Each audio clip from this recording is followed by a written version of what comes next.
Ada yang mengait-ngaitkan dengan azab dari Allah Subhanahu wa taala karena selama 10 tahun menjadi penguasa itu dia berlaku zolim. Ada juga yang mengaitkan seperti itu loh. Semuanya menjadi sangat ketakutan. Ya, kalau digambarkan oleh para netizen itu, Jokowi itu takut dikejar oleh dosanya sendiri. Walaupun dapat perlindungan dari polisi, dapat perlindungan dari aparat dan macam-macam, tetapi jiwanya itu menjadi tidak tenang karena dialah yang menyadari bahwa dia melakukan tindak-tindak kezoliman yang begitu banyak. Keadaan Pak Jokowi sekarang menjadi sorotan netizen ya, di mana banyak perubahan dari Pak Jokowi dari mulai kulitnya dan juga rambutnya gitu.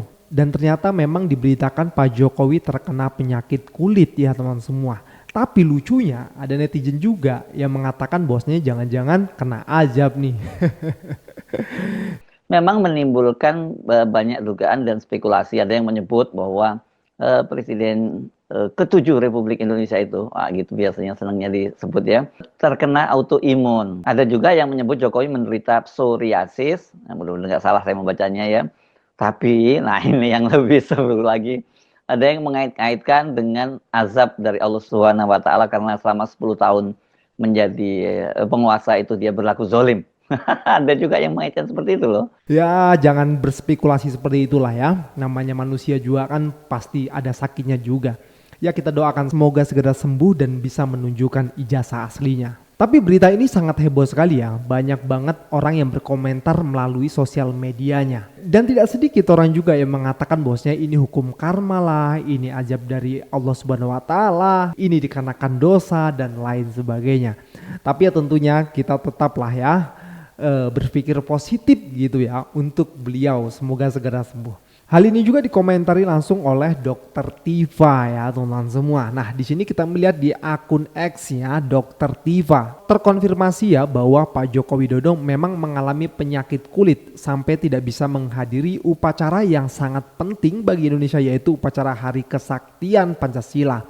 Berarti kondisi sakit kulitnya cukup parah kata beliau ya. Nah kemarin itu sempat ya di acara Inews Rakyat Bersuara ada pembela dari Pak Jokowi yang mengatakan bahwasanya Pak Jokowi itu sehat-sehat saja. Dan langsung Dokter Tifa membacakan beritanya dari CNN dan langsung kena ulti tuh sama Bung Roy Suryo. Seperti video yang tadi pagi diupload ya teman-teman semua. Kita lanjutin, artinya saya tidak membuat hoax kata Dokter Tifa. Sekonsisten saya tidak membuat hoax atas kajian-kajian yang selama ini saya sampaikan di berbagai kesempatan. Pagi ini saya mengingat Quran surat Al-Fil. Ketika pemimpin zalim Abraha berniat menyerbu Mekah, Allah kirim burung ababil yang membawa kotoran hewan yang berisikan kuman leptospira dan dijatuhkan ke pasukan gajah Abraha bagaikan batu-batu panas yang menyengat dan membakar kulit sehingga kulit dan tubuh pasukan pecah, berlubang, berkoreng bagai daun-daun dimakan ulat katanya. Sebagai pengingat bahwa kebohongan yang coba ditutupi dengan kezaliman berupa kriminalisasi dan upaya pemenjaraan orang-orang kecil tak berdaya, para ilmuwan seperti Dr. Roy Suryo, Dr. Rismon juga ibu, dan perempuan lemah seperti Dr. Tifa dan Kurnia Tri Royani, warga negara yang ingin mengungkap kebenaran adalah kejahatan yang hukumannya langsung dari Allah. Tapi Dr. Tifa berani ya mengatakan di Rakyat Bersuara semalam yang itu Dr. Tifa siap untuk dipenjara jikalau Dr. Tifa salah dengan kajiannya yang mengatakan ijazah dari Pak Jokowi itu palsu. Maka dari itu tegas Dr. Tifa mengatakan segeralah Pak Jokowi untuk membuka ijazah tersebut. Nah seperti video ini. Saya bicara sebagai seorang perempuan, sebagai seorang ibu. Saya sangat prihatin dengan kondisi Presiden Joko Widodo yang ditulis di CNN Indonesia, sebuah media yang sangat kredibel, tanggal 3 Juni 2025. Di situ dikatakan bahwa Presiden ke-7 Joko Widodo absen dalam upacara peringatan Hari Lahir Pancasila karena tengah mengidap penyakit kulit. Ini disampaikan disampaikan oleh Ajudan Joko Widodo sendiri, Kompol Syarif Fitriansyah, yang mengatakan Presiden Joko Widodo menerima undangan untuk mengikuti upacara Hari Kesaktian Pancasila, namun tidak bisa hadir karena mengalami penyakit kulit. Jadi dengan ini saya sampaikan, saya sangat prihatin sebagai dokter, mudah-mudahan beliau bisa sembuh seperti sedia kala. Dan menurut saya, kalau sebagai dokter saya melihat kondisi beliau ketika di video, di media, saya melihat bahwa beliau itu stres sekali. Jadi untuk mengatasi hal itu, saya mohon dengan ini Pak Joko Widodo, supaya Anda tidak stres berkepanjangan, supaya Anda tidak terus-menerus mengalami penyakit kulit, maka mohon Bapak, bukalah itu dokumen ijazah asli, maka kami akan bisa menerimanya dengan senang hati. Karena di dalam Islam jelas sekali, alaikum bisidqi, hai kalian bersikaplah jujur, fa inna sidqa yahdi ilal bir. Karena sidik itu, jujur itu mengantarkan kepada kebaikan. Jadi kalau orangnya sudah tidak bisa jujur, itu baiknya tuh baik topeng untuk menutupi ketidakjujurannya. Halo? Setuju? Nggak bisa Pak, kalau orang sudah tidak jujur, energinya adalah untuk menutupi ketidakjujurannya. Karena setiap ngebohong tuh takut ketahuan, harus bikin bohong lain. Nah bohong yang itu juga harus ditutupin, bikin lagi. Jadi nggak kerja orang yang nggak jujur tuh, selain kerjanya membuat kebohongan baru. Bagaimana bangsa ini bisa besar kalau yang diberi amanahnya hanya membuat untuk menutupi kebohongan, ketidakjujuran. Habis tuh waktunya, habis energinya, dan tidak tersisa. Ya, itulah saran dari Dr. Tiva yang mengatakan bahwasanya Pak Jokowi untuk membuka ijazah aslinya. Tapi ya itu tadi teman-teman semua, pembela dari Pak Jokowi justru selalu menepis fakta-fakta yang diberikan oleh Roy Suryo CS dengan kalimat hukum dan seperti menakut-nakuti. Gue juga heran dan banyak yang heran. Lalu bagaimana menurut netizen? Kita lihat videonya. Sekarang ini kan lagi heboh-hebohnya tuh mengenai wajah Pak Jokowi yang ada bintik-bintik hitamnya. Kalau menurut saya, yang salah itu Pak Jokowinya sendiri dan Mas Gibran. Kenapa saya berbicara seperti ini? Karena ketika Mas Gibran ini membagi-bagikan skincare, kenapa Pak Jokowi tidak meminta? Dan kesalahan Mas Gibran adalah dia lebih mengutamakan membagikan skincare kepada orang lain daripada kepada bapaknya sendiri. Bener nggak itu penyakitnya? Atau hoax? Atau itu gambar yang disiapkan oleh AI? Ya, tidak bisa ditolak karena sampai seperti itu pakai jaket. Kapan Jokowi pakai jaket dari pesawat? Kayaknya belum pernah ada, ya kan?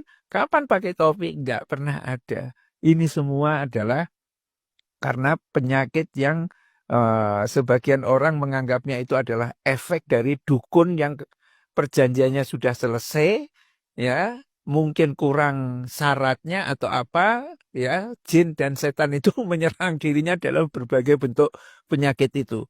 Ya ada bentuk-bentuk pesugihan kayak begitu pemirsa yang dipercaya oleh publik ya. Tetapi kalau saya melihatnya itu adalah laknat ya. Laknatlah yang menghancurkan jiwa Jokowi itu ya sehingga semuanya menjadi sangat ketakutan. Ya kalau digambarkan oleh para netizen itu Jokowi itu takut dikejar oleh dosanya sendiri. Ya walaupun dapat perlindungan dari polisi, dapat perlindungan dari aparat dan macam-macam, tetapi jiwanya itu menjadi tidak tenang karena dialah yang menyadari bahwa dia melakukan tindak-tindak kezoliman yang begitu banyak. Ya, Jokowi tahu pasti itu. Ya, kenapa dia seperti ini itu tahu pasti, dan karena itu makin hari dia makin pucat, ya, wajahnya gemetaran dan dikejar oleh ketakutannya sendiri. Dan ketika jiwanya udah meronta-ronta, itu terekspresi dalam berbagai bentuk penyakit.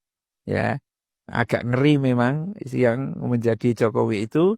Tetapi kita tunggu saja apakah dokter yang disiapkan para dokter ahli itu akan mampu untuk menyelesaikan penyakit Jokowi atau tidak. Tapi kalau klaim sejumlah pihak jika penyakit itu adalah autoimun, itu memang tidak ada obatnya. Sejumlah gugatan hukum di pengadilan, mantan Presiden ke-7 Joko Widodo alias Jokowi terlihat panik dan makin gelisah. Demikian pandangan peneliti media dan politik Buniyani dalam keterangannya, dikutip Senin 19 Mei 2025. Jokowi tampak semakin cepat tua. Bagian agak atas memperlihatkan rambutnya sudah kelihatan jarang dan rontok, kata Buniyani. Buniyani menduga Jokowi sudah mendapat firasat kurang baik sehingga kondisi fisiknya semakin terganggu. Mungkin juga dia mulai sadar bahwa semua aktingnya di depan kamera sudah tidak mempan lagi mengelabui rakyat, kata Buniyani. Namun kabar keseriusan Presiden Prabowo Subianto untuk memberantas korupsi dengan tidak melibatkan kepolisian, kata Buniyani, berpotensi yang paling merisaukan Jokowi. Publik membaca langkah Prabowo memerintahkan TNI untuk menjaga kantor-kantor kejaksaan di seluruh Indonesia sebagai sikap tidak percayanya pada kepolisian, kata Yani.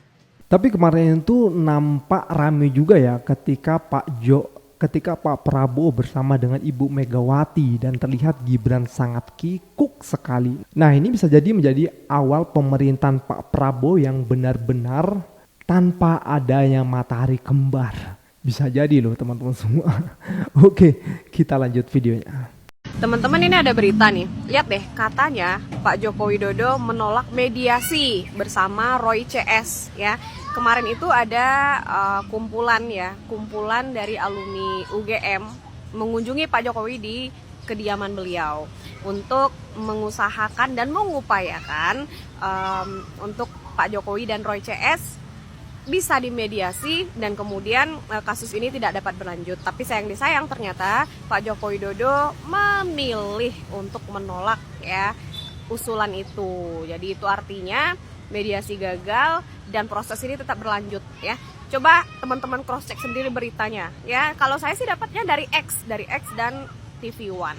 Bagaimana menurut teman-teman kalau mediasi ditolak itu artinya hati-hati menggunakan ijazah palsu. Bayangin kalian lagi wawancara kerja. Terus HRD bilang, ijazah kamu dari universitas mana? Ternyata kalian memakai ijazah palsu. Yang bahkan, kalian tidak pernah kuliah di sana. Kelihatannya sepele, tapi ini masuk kategori pidana. Orang yang memakai ijazah palsu, walaupun tidak ikut membuat, tetap bisa dipidana. Jika dia tahu bahwa ijazah itu palsu, atau dipalsukan. Dan ia sengaja memakainya untuk tujuan tertentu, seperti melamar kerja dan lain-lain. Pasal 263 KUHP, barang siapa membuat surat palsu atau memalsukan surat yang dapat menimbulkan sesuatu hak, perikatan atau pembebasan hutang atau yang diperuntukkan sebagai bukti dari sesuatu hal dengan maksud untuk memakai atau menyuruh orang lain memakai surat tersebut seolah-olah isinya benar dan tidak palsu, diancam dengan pidana penjara paling lama 6 tahun.